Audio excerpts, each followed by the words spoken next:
चुका था, काम बसूरती चल रहे थे, बढ़िया चल रहे थे एकदम से। ये कहने की बातें हैं बीजेपी की, विपक्ष की, कि काम रुक गए थे, अच्छे तरीके से चल रहे थे, उनके आने के बाद अब और अच्छे तरीके से चलेंगे।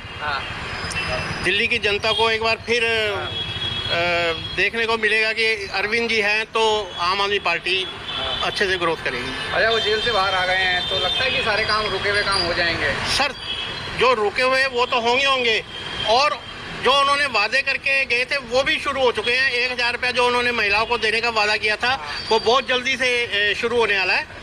अच्छा, दिल्ली में जो सुविधाएं हैं जो मिल रही हैं आम जनता को, तो मिल रही, मतलब आपको लगता है कि अन्य राज्य में मिल रही होगी कहीं? नहीं सर, दिल्ली के अलावा तो कहीं भी नहीं है। हाँ, रही बाकी अरविंद जी की, अरविंद जी जहाँ जहाँ जाएंगे उस राज्य में ये सारी सुविधाएं आएंगी।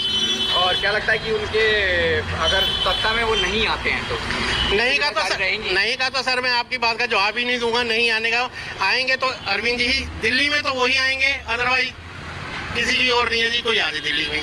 आप बताइए, केजरीवाल जी जेल चले गए, काम रुक गए दिल्ली के? देखिए, हाँ, दिल्ली काम तो निरंतर चल ही रहे हैं, पर कहीं ना कहीं लगता है कि दिल्ली के केजरीवाल जब जेल चले गए थे तो काम रुक जाएंगे, पर ऐसा हुआ नहीं।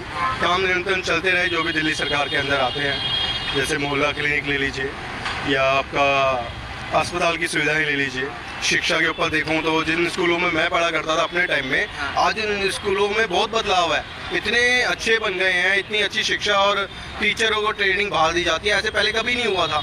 इस राज्य में हो रहा है तो हमें तो बहुत खुशी है कि हमारे आने वाले बच्चे इन स्कूलों में पढ़ेंगे। तो सारे काम हो जाएंगे उनके अगर वो जेल से बाहर आ गए हैं? सर, सारे काम, रुके हुए काम, जो रुके हुए काम हैं वो होने चाहिए, क्योंकि कहीं ना कहीं एलजी का और जो सेंट्रल गवर्नमेंट का प्रेशर उनके ऊपर बहुत हाई है।